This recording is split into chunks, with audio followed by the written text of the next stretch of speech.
Welcome to episode 4 of Cyberfunk 20funky7.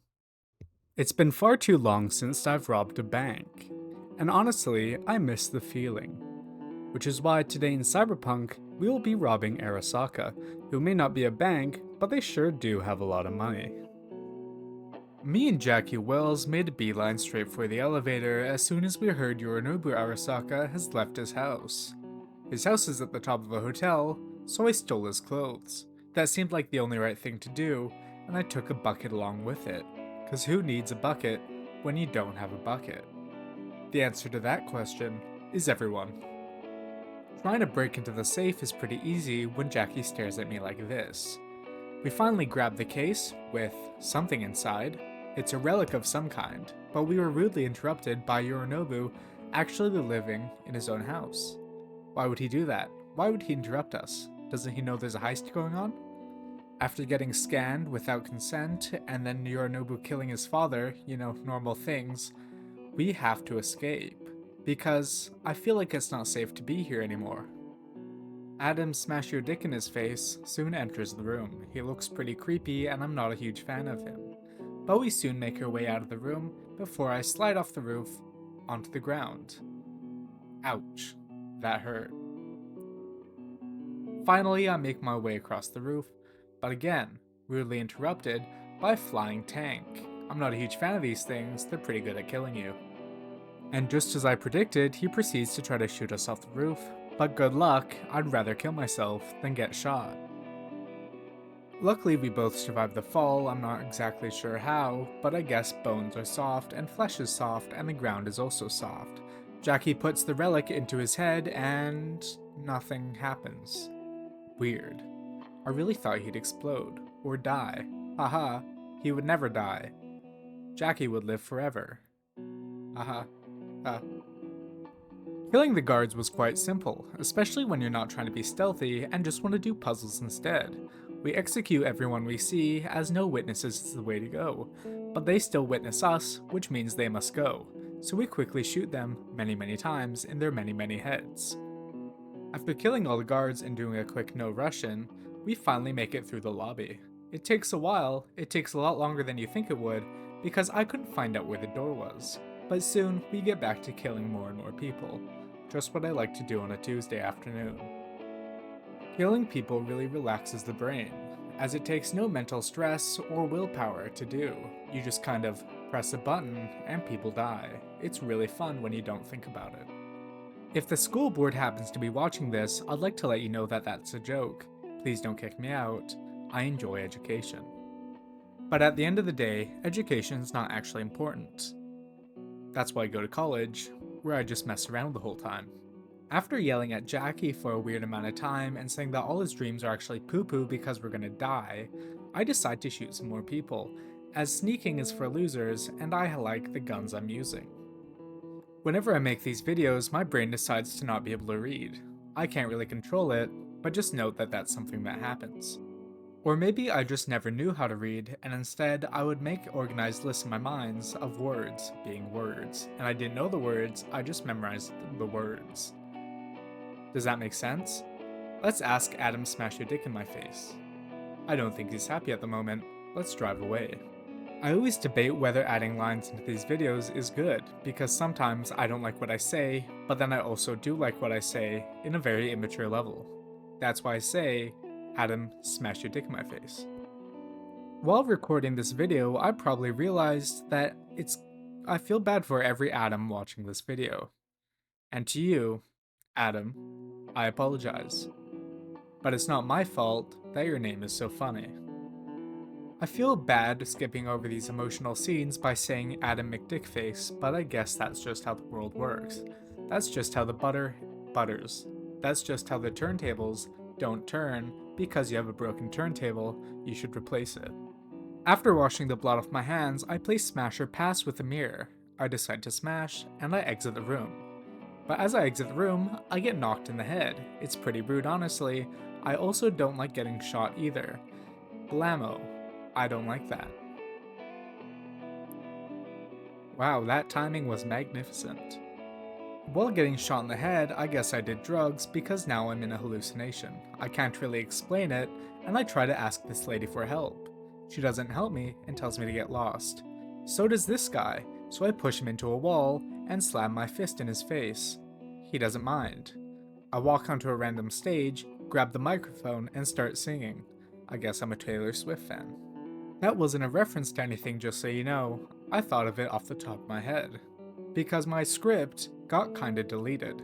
It wasn't my fault though, I'm kinda sad about it. Getting in a helicopter, I try to help someone out. They refuse me, probably because I'm a total jackass. I put on a set of headphones like I'm wearing now, and I jump on a machine gun. I start killing people. I kill all the people. While I take no damage. It's truly the best experience and reminds me of Call of Duty. But just like Call of Duty, it also reminds me that we can't be an AC-130 above forever, and soon we must fall to the ground in eternal peace. So I decide to jump to the ground a bit early and storm the building on foot. Shooting people's really fun, as I like to do it. That's what the definition of fun is. I place a bomb on an elevator and say Bushido too. I don't know what that means, and then I also say Demolitron, and I like that name.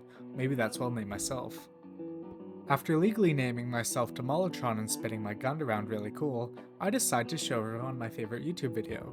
But the only way to do that is to kill all these people. I don't feel bad about it because my YouTube video is really funny and I think they like to see a cat playing the piano. I say a lot of generic hacking terms such as subnet, RAM, mainframe, and explosion. And soon I'm reminded that Adam Smasher is a total dick. Look at what he did to my favorite character in the hit anime series, Edgerunners. Wow, what a poo-poo head. As I off-screen manage to escape, I don't escape, as I get shot, and then I get shot again. Adam Smasher never dies, he truly always comes back. I guess he also murdered those kids back in the 70s in the Freddy franchise pizzeria. After losing my ability to speak for some time due to my brain being fried, I decide to get on with the game. I get a cool VR headset put on me, except I don't see any VR going on, so I get a bit concerned. And yes, that is a nuclear bomb in the background. I did nuke a city. I'm just that cool guy. After a program with the cringiest name imaginable plays, and I get trapped inside an engram, I tap a random red ghost on the soldier. Soldier? Shoulder. My brain is still fried. And that's why I wake up in a garbage dump, because that's where I belong. But I guess I don't want to die yet, so I remove the trash from my body.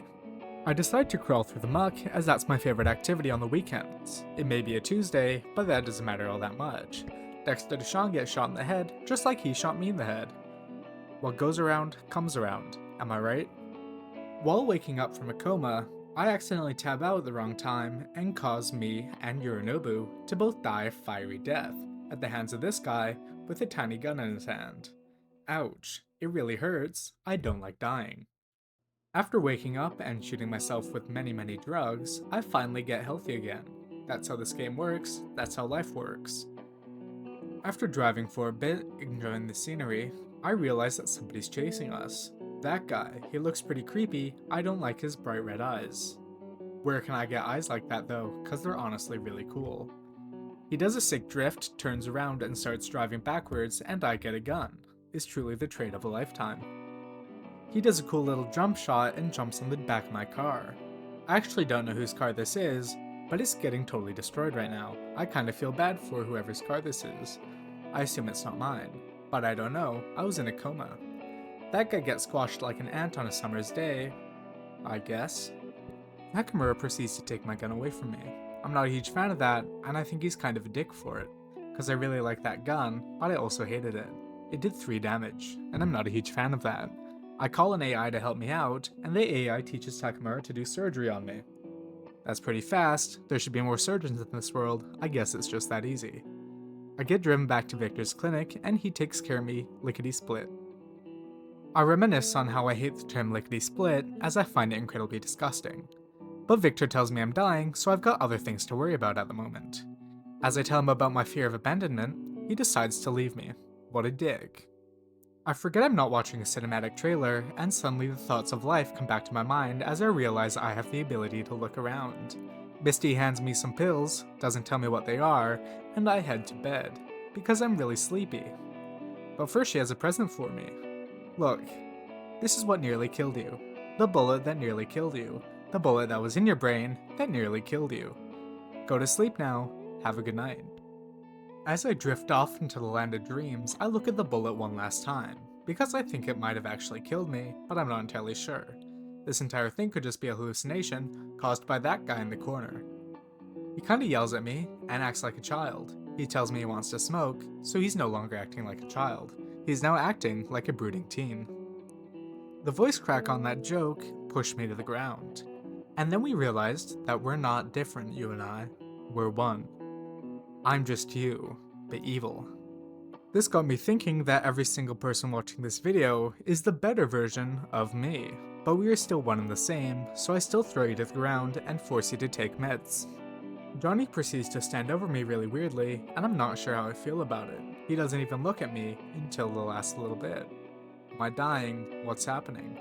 I don't know, I guess I just wake up in a shower, just like any normal person does, after getting beaten up by someone that doesn't exist. That's when I decide to check my email, and thank you all for watching. I always end my video so weird. There's no wind down, it just ends. I could be checking emails, I could be eating food you don't know. I'm in your mind, I know everything you're thinking about. Yeah.